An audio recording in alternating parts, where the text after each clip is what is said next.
Queridas amigas, queridos amigos, que Deus seja conosco e nos envolva na sua paz, na sua proteção.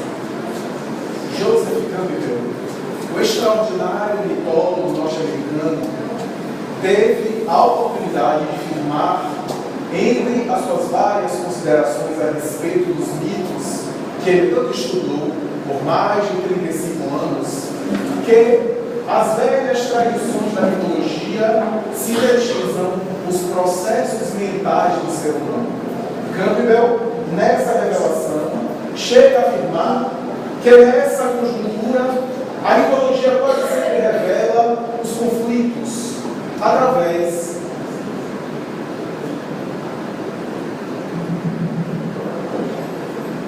de dimensões opostas, dimensões essas que estão em eterno choque, em perpétuo relacionamento.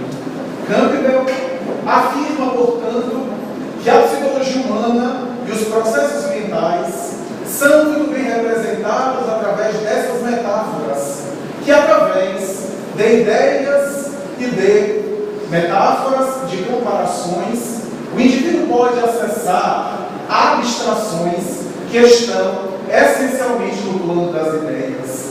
Essa afirmação do notável mitólogo norte-americano revela a preocupação dos estudiosos da sua época, tanto quanto aqueles que colaboraram na construção do seu próprio pensamento, porque ele era identificado com uma série de pensadores do seu tempo e do século XIX, para de alguma forma entender a natureza humana, as suas potencialidades, as suas características e as manifestações que estão íncitas no ser humano, base essencial da construção da nossa sociedade.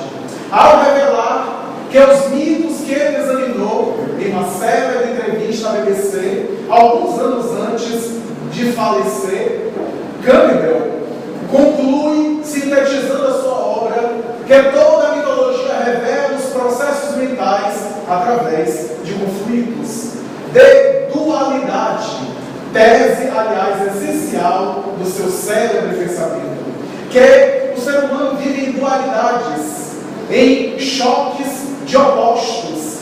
E foi Carl Gustav Jung, o notável psiquiatra suíço, que conhecia Campbell pessoalmente e que, entre as várias personalidades, foi uma daquelas que mais colaborou no estudo da mitologia do célebre mitólogo americano, que vai se interessar inicialmente pelas tradições populares e pela mitologia em geral, para revelar que a psicologia humana, representada através dos mitos, das fábulas, dos contos folclóricos de todas as épocas, é de natureza dual, ou como ele gostava de colocar, de natureza polar, que possui polaridades que estão em perpétuo diálogo, em uma dialética cuja síntese é a própria meta da criatura humana na Terra.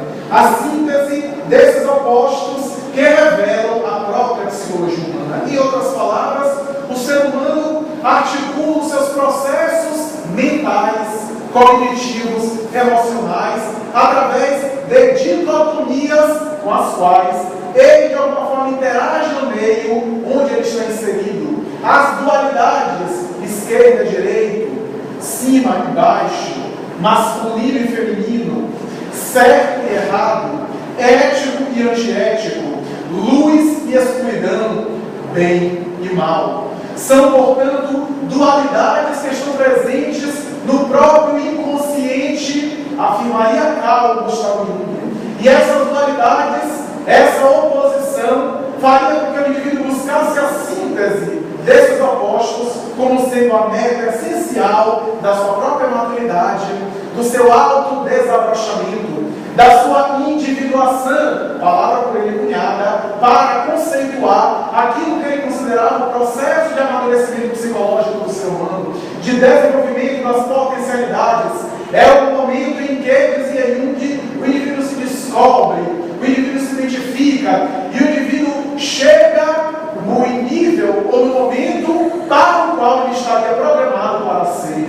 É que vale dizer, o indivíduo se torna ele mesmo nas palavras textuais do célebre pai da psicologia analítica, Jung vai dizer que a semelhança da semente que possui em germe a árvore adormecida dentro dela e que vai mais tarde desabrochar graças aos fatores mesológicos, ambientais, aos fatores propícios naturais que vão facultar o processo de desenvolvimento até naturalmente desenvolver na árvore, mas que já possui em síntese ou em potência na própria semente. O ser humano também possui nas suas potencialidades aquilo que ele está destinado a ser. Esse seria o processo de individuação.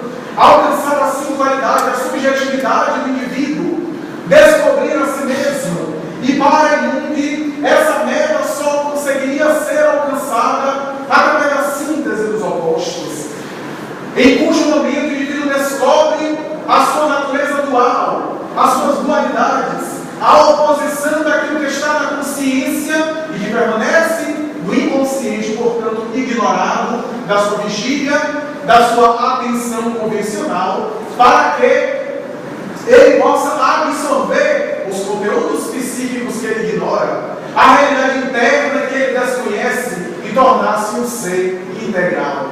Essa, em palavras simples e talvez superficiais, é a essência do pensamento junguiano, do pensamento de Carl Gustav Jung, em que toda a psicologia dele é uma psicologia dos opostos, portanto, uma psicologia dos conflitos, no bom sentido da palavra, em que, quando ele descobre o seu lado, digamos assim, único, isto é, uma faceta da sua dualidade, ele muitas vezes ignora o seu oposto, aquilo que está ignorado e que permanece inconsciente. Se ele desabrocha em uma área cujas aptidões ele começa a investir o seu pensamento, ele naturalmente ignora a outra área que é de natureza oposta. Se ele naturalmente funciona na consciência de maneira mais introvertida, mais introspectiva, mais retraída, ele tem um lado extrovertido e até exaltado inconscientemente. Por outro lado, se ele exacerba, isso é, se ele exterioriza uma natureza mais exaltada, mais extrovertida, ele também tem um lado reflexivo e introvertido que está no seu inconsciente. A grande proposta de Carl Gustav Jung era fazer a união daquilo que na sabedoria esotérica e milenar ficou conhecido como santo grau, a unificação dos opostos, ou a pedra filosofal da antiga tradição supersticiosa da filosofia, o elixir da longa vida, as velhas colocações da alquimia ancestral. Essas colocações que estão presentes nas tradições religiosas de todos os tempos, que sempre se interessam pelas manifestações psicológicas, emocionais, antes das ciências do comportamento chegarem à Terra no século XIX, vamos encontrar o interesse das tradições sagradas, dos livros das religiões a respeito dessas dualidades, particularmente do bem e do mal, escopo principal das tradições religiosas, o que é o bem, o que é o mal, o que está de acordo com o princípio do sagrado, do divino, e o que é antidivino, antissagrado, nas colocações esotéricas, metafísicas e espiritualistas de todos os tempos. É assim que encontramos a dualidade da criatura, revelando no inconsciente os nossos conflitos, desde os mitos ancestrais, desde Adão e Eva, o mito do masculino e do feminino, do bem e do mal, do paraíso e do sofrimento, que estão muito bem sintetizados, sem nós mergulharmos o pensamento ao pé da letra, no mito adâmico, no mito bíblico e da cultura judaica, mas nos atendo apenas à essência metafórica e alegórica, encontramos a dualidade presente o tempo todo, a dualidade da inibição e da desinibição, a realidade da inocência, que segundo alguns autores da psicanálise revela o desenvolvimento psicossexual infantil. Na infância, nós estamos, entre aspas, no paraíso, na ausência da árvore do bem e do mal, do conhecimento, naquela realidade em que nós não temos um pudor, porquanto ainda não desabrochou o fruto da árvore dos hormônios sexuais, segundo a psicanálise. E nessa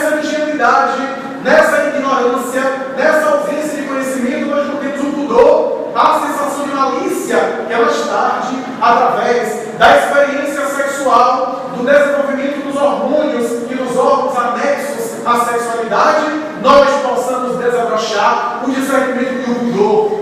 A realidade que é representada através do pudor de Adão e Eva, quando, naturalmente, na digestão do fruto da árvore, do conhecimento, da sabedoria, é um mito alegórico, que ao pé da letra tem uma série de incoerências e de incongruências, mas se nós nos atermos à essência, a metáfora tem muito a nos ensinar.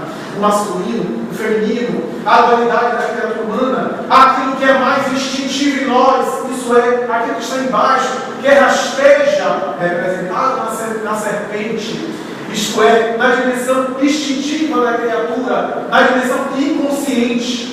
Porquanto a serpente rastejando não é vista, é todo um mito que tem uma série de alegorias e que representa essa dualidade, esse conflito do bem e do mal da criatura, do ser humano em desenvolvimento, porque de alguma forma esse mito também revela ou sugere essa metáfora do despertar da consciência, do despertar do bem e do mal, do discernimento representado nesses símbolos especiais da tradição hebraica, a princípio, mais tarde judaico-católico-cristã. Mas encontraremos na tradição multimilenar da China a ideia do símbolo do Tao, conhecida como o Yin e o Yang, que é representada através daquele símbolo notável das dualidades, da oposição, dos conflitos, dos opostos que se relacionam. E a criatura consciente, diz já a sabedoria multimilenar, não pode entender a vida senão através de opostos. Nós entendemos a noite porque sabemos o que é o dia e vice-versa.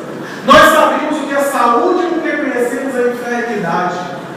Nós sabemos o que é vida porque conhecemos o que é morte.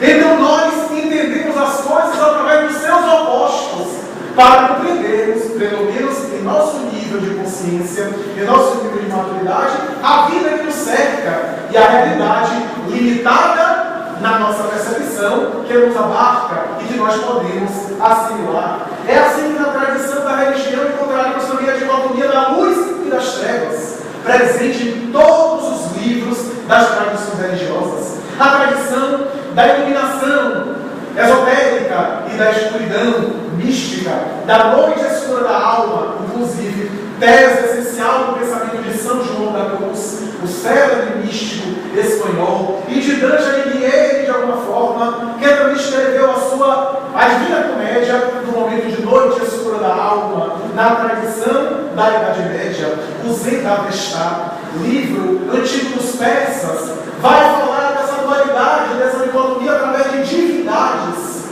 Osmusdi, a divindade do bem, e Ahriman, a divindade do mal, que estão em conflito contínuo, perpétuo, em litígio de caráter permanente, para designar de alguma forma a natureza interior da criatura que está em um conflito permanente, em um combate, como diria mais tarde o apóstolo Paulo em suas epístolas, combatiu o bom combate. Mas antes disso, ele próprio, Paulo, escreve na sua célebre epístola aos Romanos: o mal que eu quero fazer, esse eu faço, e o bem que eu muitas vezes quero fazer, eu não faço.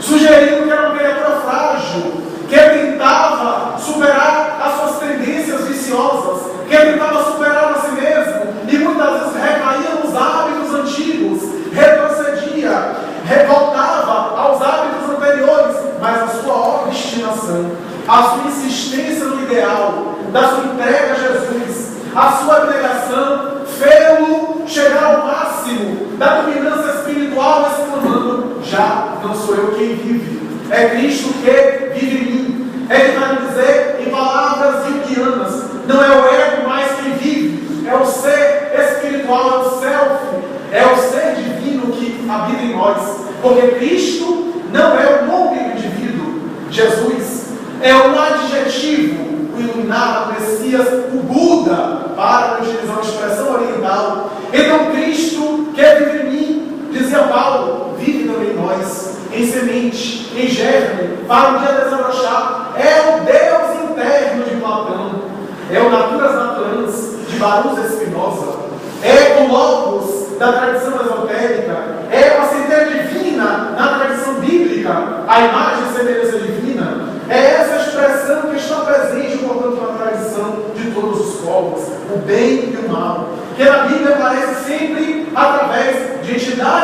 angélicas de um lado e entidades demoníacas do outro, em conflito permanente. E mais tarde, a tradição judaica, mais tarde judaica cristã, de Lúcifer, o anjo mau que, ao se revoltar contra Deus, foi castigado e teve que descer aos infernos. Na palavra inferno, temos aí o lugar inferior, da infernos, no latim, local baixo.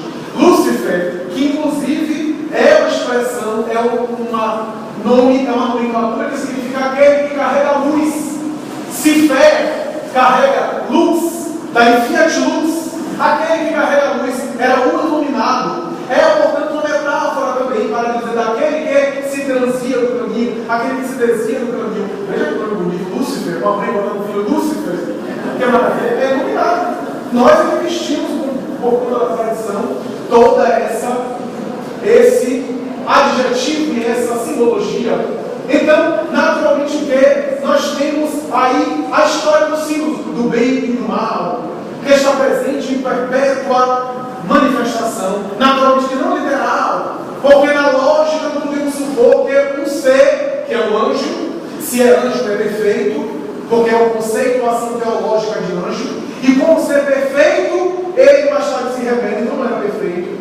E ao se rebelar, Deus não sabia disso, é onisciente, porque do contrário não seria Deus, é onipresente, tem a presciência. Se Deus não sabia disso, que criou aquele ser daquela forma, já sabia que ele ia se transviar, e que mais tarde se igualaria em poder à própria divindade. Onde é a coerência nisso? Saída da origem suprema divina e agora igualdade de condições. E na tradição cristã medieval, quase sempre o diabo levava melhor.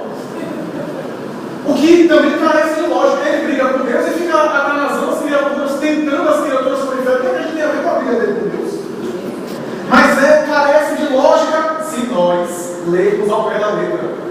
Mas se nós tentarmos entender a essência do ensinamento alegórico, metafórico, entenderemos a ideia do ser que está caminhando para a luz e se transvia, e desce aos infernos, isto é, desce de patamar de vibração emocional, de dimensão espiritual, desce às regiões baixas do primarismo, do materialismo, da perturbação emocional, do desequilíbrio pessoal.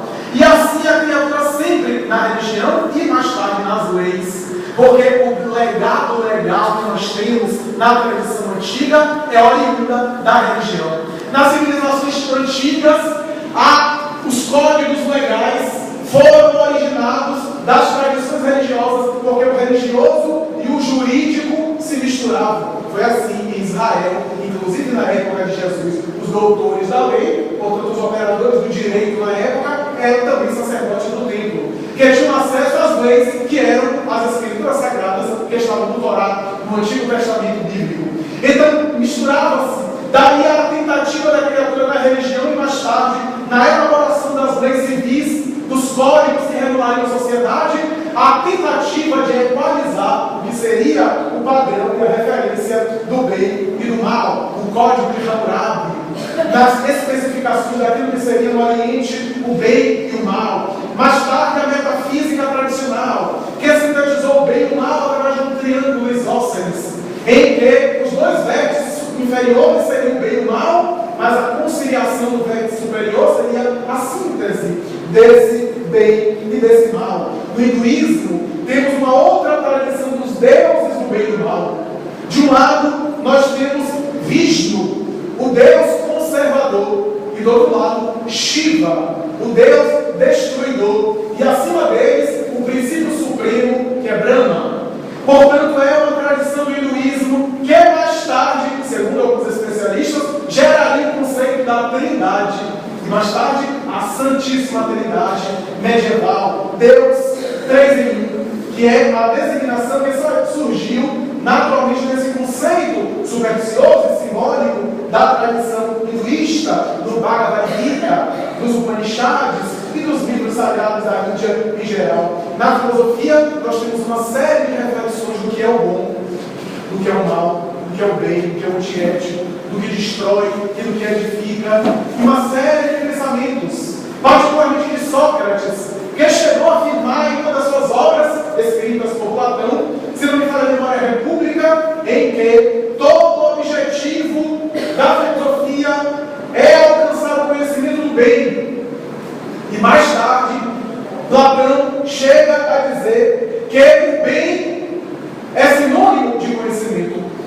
mal seria sinônimo de ignorância.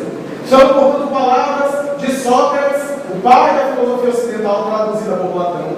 Na teologia medieval, nós temos a dualidade do bem após a morte, através da velha colocação teológica ortodoxa do céu e do inferno. A dicotomia de dois lugares geográficos estabelecidos de maneira fixa, para os quais a criatura iria irrevocavelmente. O céu e o inferno, locais, portanto, fixos para criaturas tão diferentes, para seres humanos tão díspares, com níveis de consciência, com bagagens tão diferentes, com histórias diferentes, com oportunidades tão diferentes, levando em consideração uma única existência, uma única vida, para o qual o indivíduo vai, naturalmente, que sem alteração, sem transmutação. Alguém que não teve nem a oportunidade de amadurecer e morre na juventude e vai para um desses locais, às vezes não tem nem o mérito, pelo menos a semelhança de outros, para estar no céu, por não ter feito bem suficientemente igual a outros,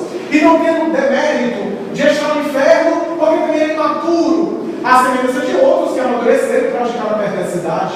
Como estabelecer uma justiça equânime dessa forma? Mas era a mentalidade da Idade Média para entender o divino. Aliás, reverberação de outras tradições religiosas da Grécia e de Roma, os campos elíseos e o Tártaro, locais de sofrimento de um lado e locais paradisíacos do outro. Era a ideia que o ser humano fazia ao longo dos tempos.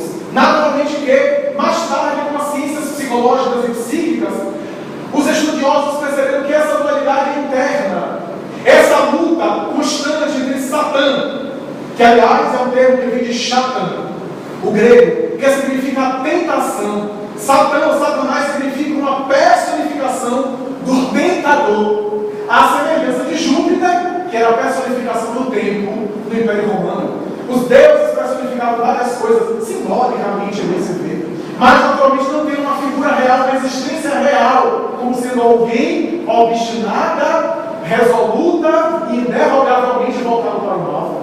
Naturalmente que essa ideia foi identificada pelos estudiosos do comportamento. Foi segundo Freud que a princípio percebeu essa dualidade, a dualidade da criatura consciente e inconsciente. Freud se interessou muito por essa dualidade, a comunicação entre aquilo que é inconsciente nosso e aquilo que é consciente, e estabeleceu uma série de padrões interessantíssimos.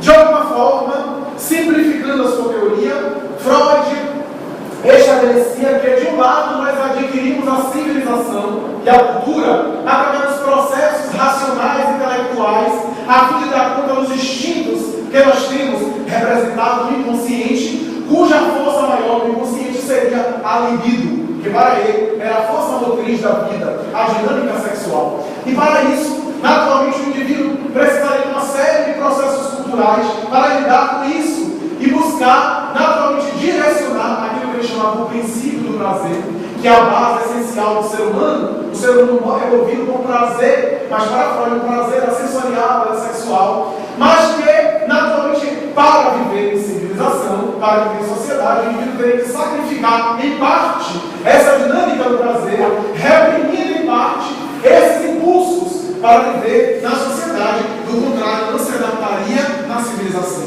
Se de um lado nós ganhamos, segundo a conceituação freudiana, de outro lado ficamos neuróticos, reprimidos, recalcados, e de vez em quando esses conflitos vêm à tona através de processos dantescos na sociedade. É uma colocação válida, naturalmente, que dentro da psicanálise. Mais tarde, examinando isso, na sua célebre obra, O Mal-Estar da Civilização da Cultura, Freud vai dizer que essa é uma realidade inegável e que de vez em quando vem à tona elementos de destruição, e foi a partir daí que ele elaborou o segundo item da psicologia humana, o princípio da destruição, o princípio de Thanatos. De um lado, o princípio do prazer, que ele achava que era a única força, depois ele percebeu uma outra força, o princípio da destruição, para de alguma forma equalizar essas dimensões e essas polaridades, consciente e inconscientemente. Essas polaridades da criatura equivalem a dizer que quando a criatura não consegue usufruir o prazer, que para ele, em última análise, em última origem, era sexual, mesmo que fosse de maneira indireta, ele, naturalmente, geraria uma repressão ou frustração que poderia desembocar no extravasar do princípio princípio de morte, no princípio do aniquilamento. Então essa é uma colocação um tanto pessimista. E o próprio Freud conceituava o ser humano na seguinte colocação: o ser humano é uma fera enjaulada ou domesticada com certo verniz social. De alguma forma ele tem razão em parte, mas é porque ele estava adstrito ao materialismo. Era exclusivamente materialista. E voltado para a filosofia materialista, não podia ver além daquela realidade moralmente brilhante que ele possuía. O intelecto privilegiado. Mais tarde, Carl Gustav Jung falando sobre essas polaridades. Vai falando sobre a individuação, como nós falamos, a autodescoberta, a autoiluminação, a autoconsciência, sem naturalmente equacionar todas as problemáticas da criatura, o bem e o mal. Bem e mal, dimensões filosóficas ao longo do tempo que deram origem à conceituação de moral e de ética. O princípio da moral e da ética, construído na civilização da sociedade, para tentar entender as relações sociais, para tentarmos entender naturalmente a dinâmica da criatura. E essas realidades são básicas na nossa vivência atual. O bem e o mal deram origem à palavra ética, que se deve possivelmente ao filósofo Cícero. Cícero, filósofo da decadência romana, que tanto escreveu sobre a velhice e a juventude. Há uma célebre obra dele sobre a velhice que é clássica na literatura, que escrevia sobre ética e sobre o ser humano. Era, como se diria hoje, um estudioso da psicologia humana, embora não tinha psicologia científica na época. Escreveu também sobre ética, através de um termo estruturado por ele, em grego, éticos, que mais tarde ele próprio vai traduzir para o romano, para o latim, através da expressão moralis, que também era um adjetivo por ele utilizado, e que deu origem ao substantivo moral, porque a palavra ética e a palavra moral, tanto são adjetivos como são substantivos. Naturalmente, dando origem a uma série de conceituações, mas que dele partem as reflexões pioneiras. Inicialmente, o conceito de Cícero era ética no sentido de adjetivo, e assim também moral, que ética e moral eram sinônimos para a época dele, para a sua conceituação. Portanto, ética era sinônimo de bom. Moral, portanto, era sinônimo de bom. Era, portanto, um conceito de moral, de bom, que é naturalmente um dos conceitos que podemos utilizar. Moral no sentido de antônimo de imoral. Imoral no sentido de ruim e moral no sentido de bom. Naturalmente que temos outras designações. Moral no sentido de não físico e somático no sentido de físico. Aquilo que é da esfera física, orgânica, e aquilo que não é da esfera orgânica, da esfera psicológica, portanto da esfera moral. É, portanto, outra dimensão, que já não é um adjetivo. Então, nós temos uma série de conceituações que podemos dar. Moral no sentido de sinônimo de bom, e moral ou amoral, que é no sentido de mal, ou moral no sentido de substantivo, que naturalmente seria mais tarde um conceito que cientificamente nas academias hoje se dá ao termo moral. Moral hoje, do ponto de vista das ciências que estudam o assunto, é o conjunto de condutas e de costumes de uma sociedade, de uma civilização, de uma região, de uma cultura. E ética vai assumir um outro conceito, que não é mais sinônimo de moral. Ética seria, para os estudiosos atuais, a ciência que estuda os costumes morais. Enquanto moral seria o conjunto de condutas e de costumes sociais de determinada cultura, a ética seria a ciência que estuda esses fenômenos. Portanto, é uma designação diferente da origem. Mas até hoje a palavra moral e ética pode ser usada em várias designações e vários conceitos, tanto no sentido de bom e de mal, como no sentido de conduta, de costumes, de conjunto de condutas.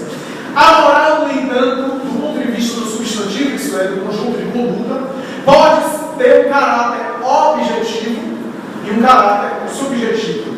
O caráter objetivo tem a ver com algo que é coletivo, o que é moral do ponto de vista coletivo. Mas não é exclusivamente coletivo. Os estudiosos da ética hoje debatem muito essa questão.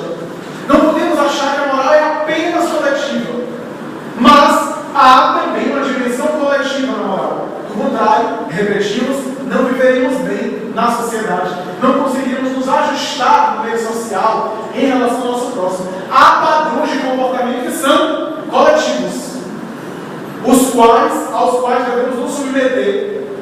Do contrário, naturalmente sofreremos as consequências. Esse caráter objetivo da moral é que abriria espaço para todos os códigos legais, que são da esfera pública, portanto da esfera comportamental, da esfera objetiva, que tem a ver com o objetivo de regular as nossas relações, de coibir os abusos, de estabelecer parâmetros em relação às transgressões. É toda a conceituação do direito, da ética, jurídica, das leis, base fundamental das formulações das leis. Mas não podemos dizer que, naturalmente, a moral é apenas coletiva, portanto, objetiva. Porque muitas vezes o que é correto para uma pessoa em determinada cultura é incorreto para outra pessoa em outra cultura. Então há um caráter também subjetivo, individual para a questão moral. Mas a moral também não é exclusivamente individual, porque se a pessoa vai dizer, não, o certo para mim é isso, e sai dividindo todo mundo. Não, para mim a moral é isso. Desde que me satisfaça, eu faço dessa daquela forma. Mas não podemos negar que também há um caráter individual, um caráter subjetivo, e em alguns casos em que o direito formal do mundo não consegue alcançar. Porque, por exemplo, do ponto de vista psíquico, do ponto de vista emocional, nós temos uma vida rica para a qual não há uma regulação legal. Não se dá para regular, por exemplo, a vida íntima do indivíduo, subjetiva, mas que tem a ver também com um caráter moral. A lei moral. Lei moral que foi tão debatida. Os estudiosos da filosofia, desde Sócrates e Platão, mais tarde Aristóteles, mais adiante René Descartes, e mais adiante vamos encontrar uma série de pensadores, desde Leibniz, um notável filósofo alemão, passando por Thomas Hobbes, por Kant, encontramos uma série de pensadores tentando estabelecer um padrão de uma lei, que seria uma lei natural, conceito que Kant tantas vezes utilizou. Haverá uma lei natural? Uma lei natural para o mundo? Há uma diferença entre uma lei natural que está na natureza e uma lei jurídica estabelecida pelos homens? Kant estabelecia várias conceituações a esse respeito. Thomas Hobbes, que nós citamos, chegava a discordar, dizendo que o moral e o bem tem a ver com aquilo que agrada ao homem. Bem se vê que é muito diferente daquele pensamento que nós estamos conduzindo aqui. Mas que Kant falava a respeito das leis sociais, das leis internas que regulam a vida psíquica do homem. Mas a questão é se existe uma lei natural que reflete as nossas leis internas, a nossa dinâmica interna, ou se o ser humano é apenas fruto do meio externo, conforme acreditava Freud na sua visão materialista, que o ser humano é fruto de estímulos externos que domestica ele em relação aos instintos primários, os instintos psicossexuais que ele traz no ser inconsciente. Portanto, nessa conceituação, o ser humano seria uma tábua rasa, seria um papel em branco no qual nós iríamos depositando coisas ao longo do seu desenvolvimento e estabelecendo éticas, regras de conduta, nem sempre saudáveis e válidas. Mas essa é a conceituação materialista. O próprio Freud tinha preconceito com toda e qualquer tradição espiritual. Ele chamava qualquer colocação religiosa, claro, compreendendo que também a religião que ele conheceu, na sua maioria, era o fanatismo, era a intolerância contra a qual ele se rebelou. Ele chamava todo o processo de religiosidade e até a parapsicologia de ocultismo, palavra pejorativa que ele utilizava. Mais tarde, no entanto, por volta de 1925, ele vai escrever um texto dizendo: lamento não ter estudado mais a parapsicologia, ciência conhecida dele, não ter me interessado em estudar telepatia, não ter lido a obra de Charles Richter, o notável prêmio Nobel de Medicina, que tanto se interessou pelos fenômenos paranormais, que inclusive no seu tratado de metapsíquica demonstrou que há um sexto sentido, ele que era prêmio Nobel de Fisiologia, que estudava os 5 sentidos da fisiologia humana, e que havia um sexto sentido, e no tratado de metapsíquica que ele elaborou, ele oferece um exemplar a Freud, que por preconceito cultural nunca o leu.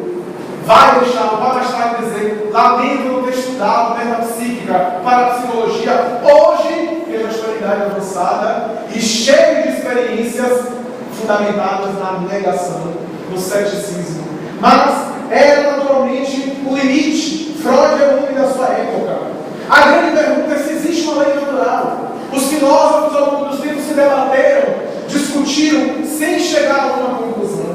Allan Kardec, no entanto, em pleno século XIX, muito antes da maioria dos citados aqui, Jung, Freud e outros, examinando a realidade do mundo espiritual, tendo a coragem de estabelecer um método científico, à altura do método positivista, do empirismo da época, através da experiência mediúnica, utilizando a mediunidade como cobaia, entre aspas, para mergulhar no mundo espiritual. Allan Kardec tem a sabedoria de investigar a realidade causal do ser humano, através do depoimento dos próprios espíritos que com ele confabulavam em célebres sessões. E através das várias perguntas que ele fez, em O Livro dos Espíritos, ele estrutura a sua preocupação nas grandes questões da humanidade, utilizando-se de meninas de 14 e 15 anos que não tinham cultura na época, particularmente o sexo feminino, que era privado da cultura universitária, que tinha negado o acesso às escolas, e essas meninas, crianças, porque 14 e 15 anos do século XIX eram crianças que mal sabiam os conhecimentos da época, que mal eram escolarizadas, recebiam páginas em psicografia automática, de filosofia, de ética, de teologia, de sociologia, da mais alto nível, páginas em idiomas diferentes do francês, que Allan Kardec, poliglota, sabia traduzir. Mais tarde ele reuniu todas essas perguntas que ele fazia nessas médias em transe, dialogando com vários médios, de diversas partes do mundo, médios que não se conheciam, espíritos diferentes, para fazer um consenso daquilo que seria o mundo espiritual, e estabelecer na obra o Livro dos Espíritos, uma nova ética para a humanidade, uma nova era. E aí o Livro dos Espíritos, depois de provar que a morte não mata a vida, que a morte não serve pela existência, ele se interessa pelas questões morais, pelas questões éticas, na terceira parte do Livro dos Espíritos. No primeiro capítulo da terceira parte, lei divina ou natural. Ele vai se interessar por entender essa realidade. No item 614 do Livro dos Espíritos, Allan Kardec pergunta: o que se deve entender por lei natural? Na época de Allan Kardec, a discussão jurídica, inclusive, era isso. Juris natural, lei natural, era uma série de discussões no mundo jurídico. E ele pergunta: o que se deve entender por lei natural? E os Espíritos respondem: a lei natural é a lei de Deus. É a única verdadeira para a felicidade do homem. E o homem só é infeliz quando dela se afasta. Que notável resposta! Que de alguma forma encerra essas colocações. Ele mais tarde pergunta: o que se deve entender por moral? E as entidades respondem: moral é a prática de bem proceder. O homem, quando bem procede, está caminhando de acordo com a lei de Deus. E quando mal procede, agride os códigos da lei de Deus. Allan Kardec se interessa por essa lei natural ou lei de Deus, que é a mesma coisa, e interroga as entidades espirituais mais adiante, no item 621, onde está escrita a lei de Deus. E as vozes respondem: na consciência. Quantas pessoas na religião, na teologia, fizeram essa pergunta e responderam de outra forma? Em toda a tradição dos teólogos, sempre respondiam de uma forma complicada, sofisticada e particular. A lei de Deus está na Bíblia, no Alcorão, você deve estar, no livro dos mortos do Egito, do Torá, e assim por diante, no Talmud, assim por diante. Nós temos vários. A lei de Deus está escrita em um livro específico. Mas a resposta do mundo espiritual é sui generis, na consciência. É que vai dizer que as leis de Deus estão escritas na criatura, não estão fora, porque se estão fora, eu não conhecendo, não sou responsável pelos meus atos. Mas se eu tenho dentro de mim, é porque ela vive em mim. É por essa razão que quando nós falamos sobre essas coisas, discutimos sobre esses conceitos, nós nos sensibilizamos, paramos para refletir, nós vemos uma página que nos toca, nós pegamos um texto religioso, um texto da Bíblia, um texto do Evangelho, aquilo nos toca, porque está dentro da gente. Nós lemos, nós debruçamos sobre aquilo que nos sensibiliza, é porque está dentro de nós, porque senão não haveria ressonância. as leis de Deus na consciência. Então, Allan Kardec foi muito feliz nessa colocação. E os Espíritos respondem a ele no item 619, quando ele pergunta: todo ser humano é dado a todo ser humano conhecer a lei de Deus? E os Espíritos respondem: todos podem conhecer a lei de Deus, mas nem todos a compreendem. Os homens de bem e aqueles que se interessam por crescer, por progredir moralmente, esses compreendem melhor, mas um dia todos a compreenderão. Allan Kardec então se intriga com relação a essa questão e volta dizendo: então, se a lei de Deus está na consciência, por qual motivo é necessário revelá-la? Ele estava perguntando qual é o motivo dos Espíritos estarem falando tudo aquilo que já está na consciência. E os Espíritos respondem: porque o ser humano de vez em quando é obscurecido pela matéria e a ignora. É necessário relembrar. E é por essa razão que de vez em quando Espíritos missionários reencarnam na Terra quais estrelas para iluminar a noite da Terra, para chamar a atenção das leis de Deus. Ou seja, os Espíritos missionários, os livros religiosos, vão apenas dizer assim: ó, lembra aí o que está dentro de você, que já está dentro. Recordar aquilo que está dentro. Como aliás, esse quadro recordar é feito. Mais tarde, Allan Kardec, no item 624, volta e pergunta: qual o caráter do verdadeiro missionário? Os Espíritos respondem: é o homem guiado por Deus, inspirado pela divindade. Deus não pode servir da boca do mentiroso para ensinar a verdade. Pode ser reconhecido pelos atos, pelas palavras, pelas ações. Então, Allan Kardec volta no item 625 e pergunta: qual é o tipo mais perfeito que a humanidade recebeu por Deus para servir de guia e modelo? E os Espíritos respondem: Jesus. Em algumas traduções tem: vede Jesus. Em outras tem: observe Jesus. Jesus é, portanto, a resposta que sintetiza a moral espírita, diz Allan Kardec, que é a moral cristã. Essa pergunta, 625, cuja resposta a Jesus é que daria origem ao Evangelho segundo o Espiritismo. Porque se Jesus é o máximo de referência ao Espírito mais notável, a sua doutrina é também aquela mais perfeita e mais notável que reflete a lei cósmica universal. E é por essa razão que nós espíritos nos interessamos por estudar a doutrina dele, que é o reflexo dessa lei. É por essa razão que surgiu o Evangelho segundo o Espiritismo, que aliás Jesus consegue a síntese das polaridades sonhada por Jung.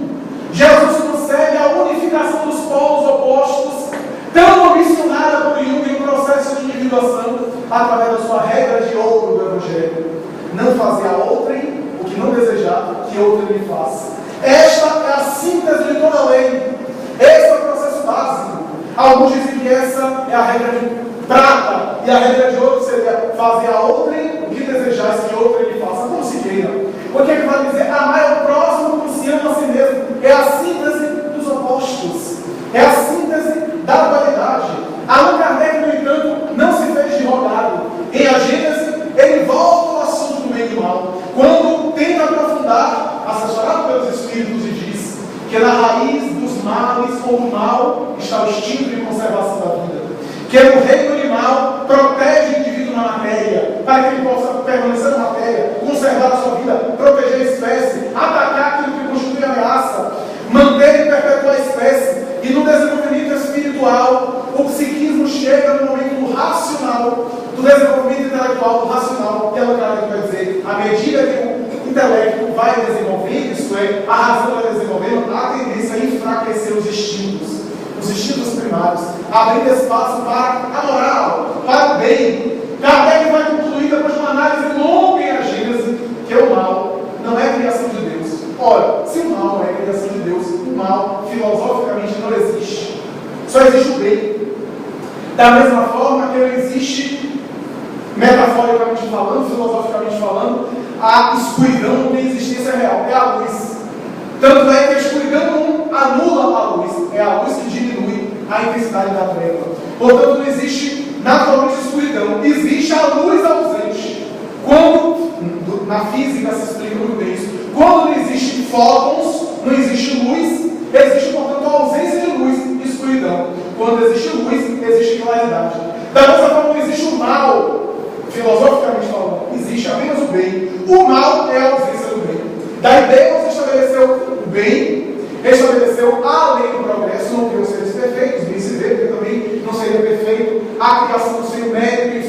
naturalmente, a aquisição dos valores que o Espírito pode alcançar e estabeleceu, naturalmente, o seu livre-arbítrio para chegar através da experiência. Aquilo que nós consideramos o mal é apenas um retrocesso, um processo de perturbação, um atraso na caminhada, porque ele estabeleceu a destinação absoluta para toda a fatalidade, a perfeição, a plenitude. Chegar a essa plenitude mais cedo ou mais tarde é o livre-arbítrio. Quando nós atrasamos essa chegada a essa plenitude, é que chamamos isso de mal. Do ponto de vista da encarnação é mal, mas do ponto de vista da eternidade para a divindade, não há mal, propriamente falando, como uma entidade, como um conceito real. Você não vê. Mas a instinto de conservação da vida, diz Allan Kardec, vai gerar as paixões humanas.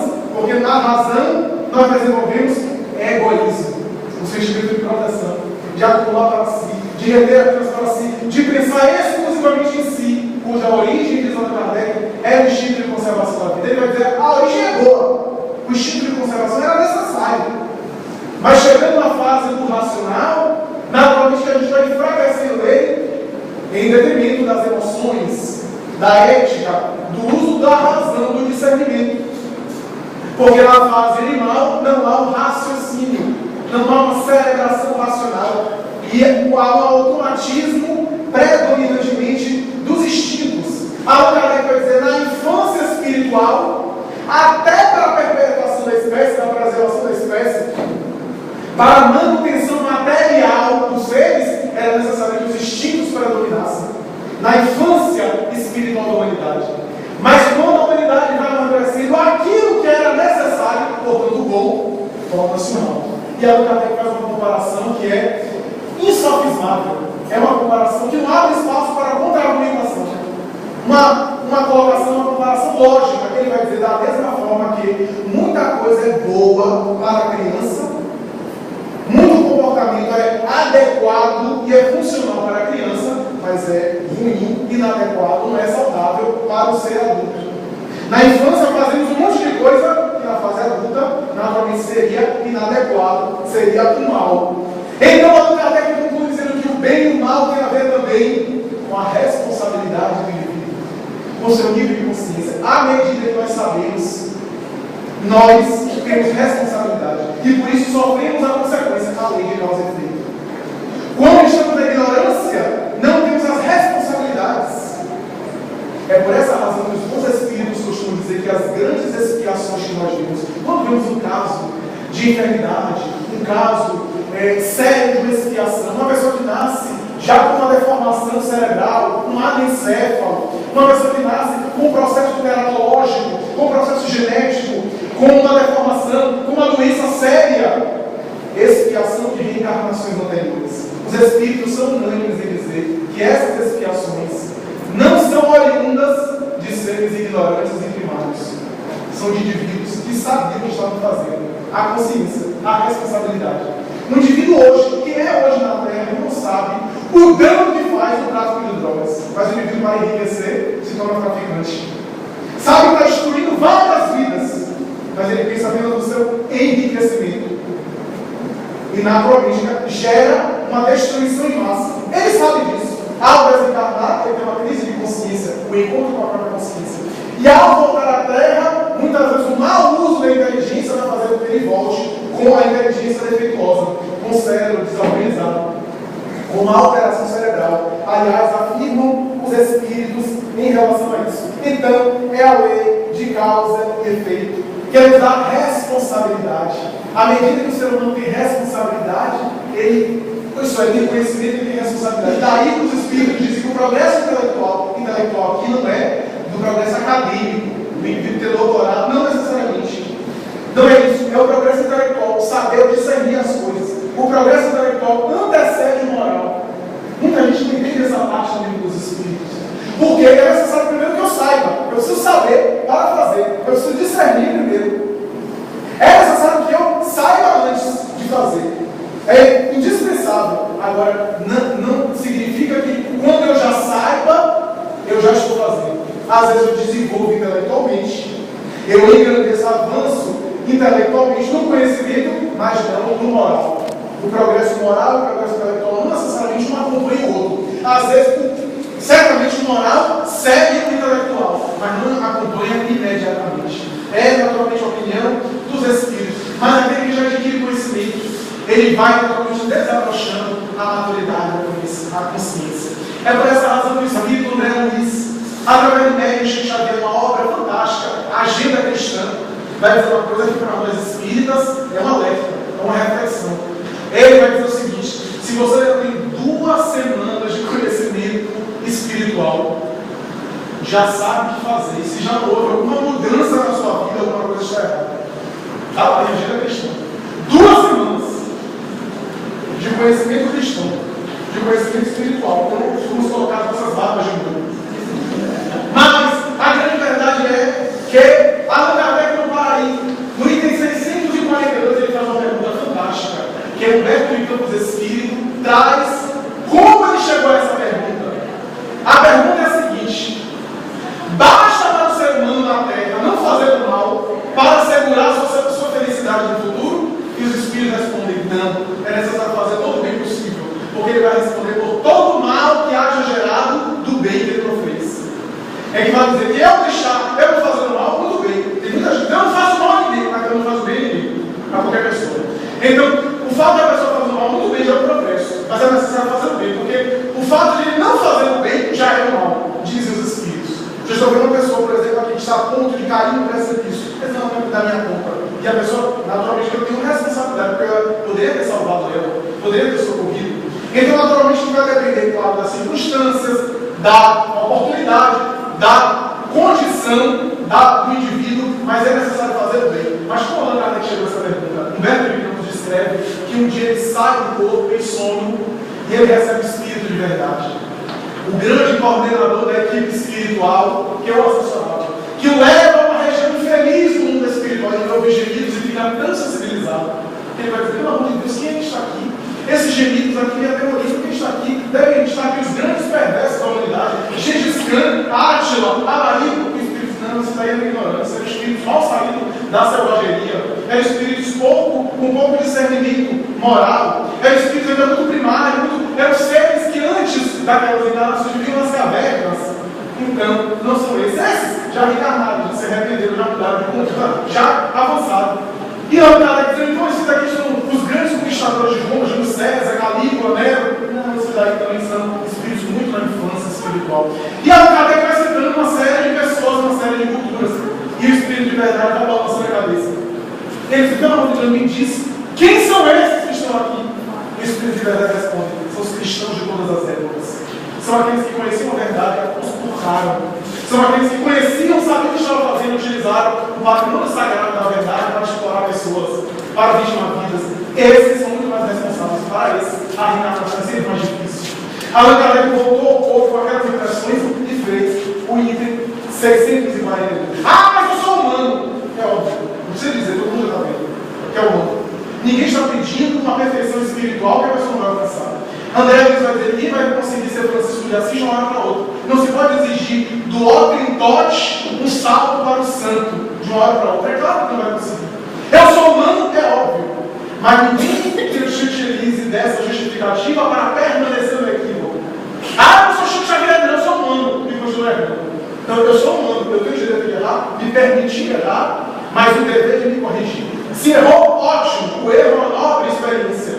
Nos ensina a não fazer mais aquilo. A criança que mexe no tomate, no dedo na tomate, toma um choque. Não é uma experiência, ela aprendeu nunca mais botar o dedo na tomate. É uma questão de pegar o mal como uma pedagogia da vida, o erro. É uma hora de se perdoar, se dar o direito.